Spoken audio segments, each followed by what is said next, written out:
Crowdfunding for Goldenfox Pictures to support him on my patrons, including Signed Steel Rail, Jack Foley, Courtney Bright, Thomas Fan 3751, Brandon Bishop, Rainbow Dash Fan, Toxic, and Astrobase. Thank you all so much for your support. For any future updates and upcoming projects you would like to know about, support me on Patreon for occasional blogs where I share what's in the works or any future scheduled releases. That being said, I hope you enjoy this video.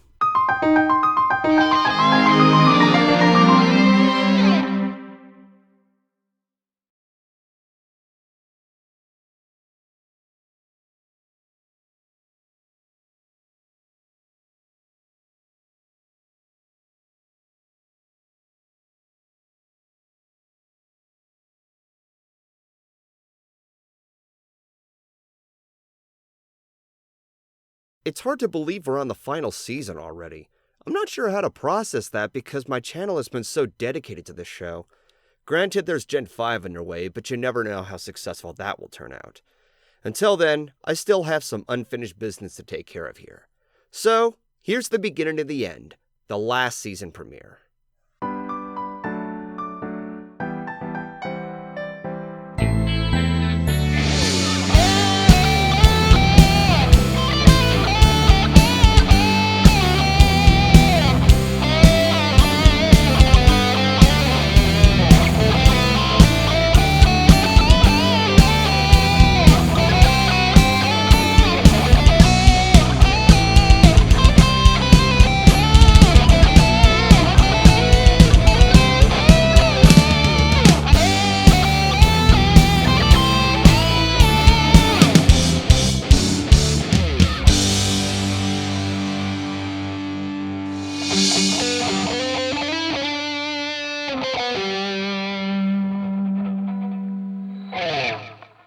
When I first saw the trailer for the premiere, I was admittedly getting choked up by the show reprise of the opening song, along with Celestia stating that she's going to be retiring and Twilight is going to be taking the throne for Equestria. And lo and behold, that's how the episode starts. A lot of emotional weight is pushed straight in your face, a lot of development is established, and what the episode brings is effectively engaging. And all the while expecting you to take it seriously. However, having that mindset in this episode is also detrimental as there are some issues. Fret not, I don't hate this episode, but for what is suggested by the hype of the trailer, I will have to be more critical than usual. Twilight and her friends rush through Canterlot believing there's an emergency after they received a message from Celestia, only to be told there's no emergency. And Twilight is informed she has chosen to be the ruler of Equestria. Very soon. It's one of two major factors I can take from this, the questioning of her leadership and receiving the torch. It all makes sense as to how the show would bring closure.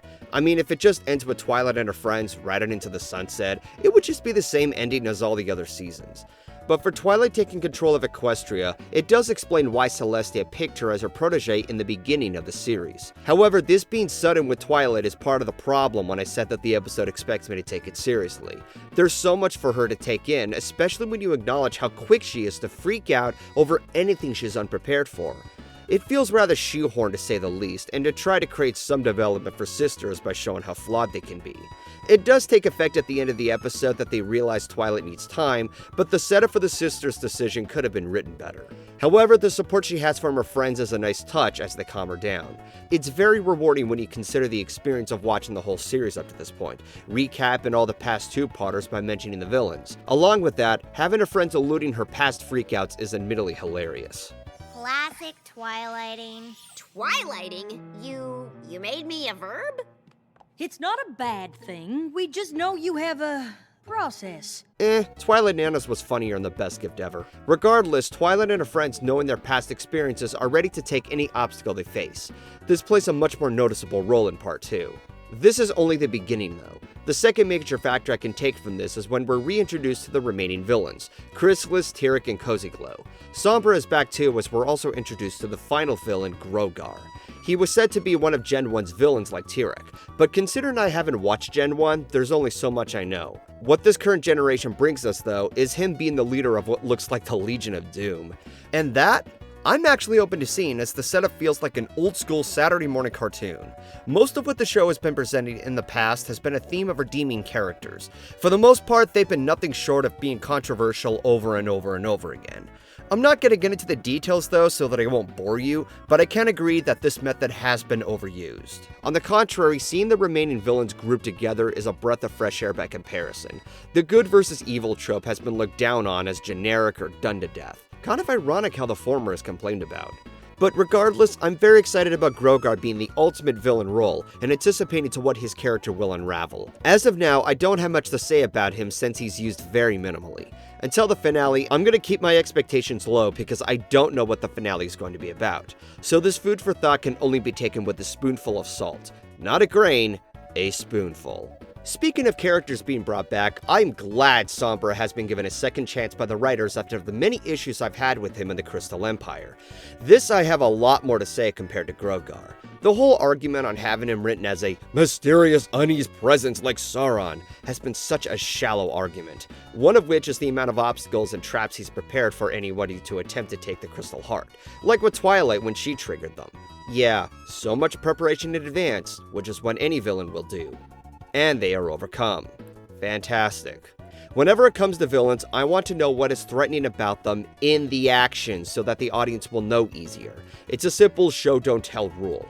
The Crystal Empire premiere breaks that rule very quickly with a tremendous amount of backstory laid out. So when I saw him in the moment of taking over the Empire once again and then Canterlot, I was happy to see him actually try to be threatening. True, what he brings is fear spells, but also mind controlling others to serve him. Mind control is nothing new, but projecting the biggest personal fears to the main six makes an effective obstacle for part 2. Unfortunately, a lot of other people have taken issue with him because of how overtly ridiculous he was presented. But personally, I wasn't disappointed at all. Was he over the top? Yes. Was his voice silly? Yes. Was he too caught up in his own pride? Of course. That was the point of his character. Something a lot of people fail to realize is that Sombra has not really encountered the main six before. He was briefly brought back, but he was defeated very quickly at the expense of the Crystal Heart being reached after a race against time. Throughout this two-parter, Twilight's teamwork is what Grogar is talking about. It is because they work together. Where one is weak, another is strong, and thus unified, they are a formidable force. But we shall use their own strategy to defeat them. Sombra, having no experience of facing Twilight and her friends, doesn't realize the consequences the other villains had. True, he does aim for their weakness, like taking out the elements of harmony and causing harm to their loved ones. However, because of his own pride and celebrating his victory too soon, he underestimates Grogar's warning. As a demonstration, let me address back to Twilight and her friends in part 2. Thematically, it relies heavily on determination. Any option they have, they'll take it. For instance, they are trapped in a chamber of Sombra's dark crystals, all the while worrying about what will happen to their loved ones possessed by him. Twilight, however, doesn't give up. She instead digs her way out as it is her only option. She doesn't have anything planned, but it plays up in doing whatever it takes, and her friends help out. Normally I wouldn't dream of digging, but right now, show me the money! Show me the money! Derek, you better yell! Show me the money! What you gonna do, Derek? Show me the money! Yeah, obvious reference, but I couldn't ignore it. Additionally, they're willing to use anything, even garden tools, against the growing vines in the Everfree Forest. These moments are very engaging despite how silly it looks, and all the more captivating when confronting Sombra without the use of their elements. When confronting him, there's a part for Discord when he gives a speech of encouragement to the characters after taking a blast. In the moment, it's suspenseful considering that Twilight relied on him so much instead of herself and her friends, which he was disappointed about before taking the hit. This all demonstrates the very teamwork that Grogar has said. However, this is where the commitment gets detrimental, as I stated in the beginning of this review. Before entering Canterlot, they are confronted by the local folks who are possessed and guarding the entrance. At most, it's an intense and difficult commitment as they're acquainted very closely. This would have been written better if Twilight didn't teleport into the castle. You mean to tell me that she could have done that the whole time regardless of the circumstances of the Canterlot folks? What was even the point of holding them back then? What was to be gained out of facing them if teleportation was an option? Something that was cleverly written earlier in the show was that any use of magic to solve a problem was either a backfire or a bittersweet result. For instance, in Swarm of the Century, Twilight tried to reverse the Parasprite's hunger, and that didn't work well. or the same effect with the vampire bats, or undoing the chaos in Return of Harmony. This was a moral motivation to the viewer that despite having a fantasy-based world, problems cannot be solved with the snap of a finger. This was brilliant, but in this episode, knowing that it's all about using any options you have, you're just gonna have Twilight skip an obstacle? Are you fucking kidding me? I get that they wanted to help everyone else break out of Sombra's spell, but this was part of facing them to get into the entrance the whole time. Nope, screw that, let's just teleport past that like a Konami cheat code. Up, up, down, down, left, right, B, and A. Dude, that code is over 30 years old, of course I remember it. Everybody does. Additionally, Discord faked his injury, which completely cheated the audience. So Twilight's not taking over? This was all for nothing? I pretended to be very hurt and gave one of the most convincing speeches of my... Pretended? Of course, you don't think some would-be king could actually hurt the Lord of Chaos, do you? This makes his speech and the weight behind it completely hollow. Granted, it was a good push for Twilight, but if Discord was legitimately hurt and was able to recover, it would even challenge his character. It would suggest how he has limitations to face instead of being this almighty Lord of Chaos. I guess he had his own Konami cheat code. This, and seeing her teleport in the castle, completely undermines the theme of exhausting any options you have. Now, do these hurt the episodes as a whole? Actually, no. As detrimental as they are, there is something that Twilight was steering away from. Throughout the whole two-parter, Twilight neglected to have the princesses help confront Sombra, fearing that she wouldn't prove herself to be as good of a leader. Regardless of the episode's shortcomings, it is arguably redeemed as she owns up to her decisions, showing that she isn't entirely ready yet. This was a mistake the sisters made, thinking she's got everything under control. It's admittedly stupid as it shows how incompetent the two leaders are.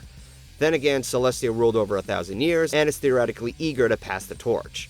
And to their credit, the princesses and Star Swirl fought up the vines as Twilight took the opportunity to make her way through the Canterlot Castle. So nonetheless, the morals of determination are still established. A lot of action and suspense is well presented, a lot of characters were given big roles, and the whole setup for the final season is exciting to anticipate. At most, I love this premiere, but even with the hype factor that the trailer has left us, there's still a lot of room for improvement. Not the worst premiere, but far from the best. It does what it needs to do to entertain and set forth the conclusion of the entire series. Let's hope it ends on a very good note. Until next time, this is Goldenfox. Take care.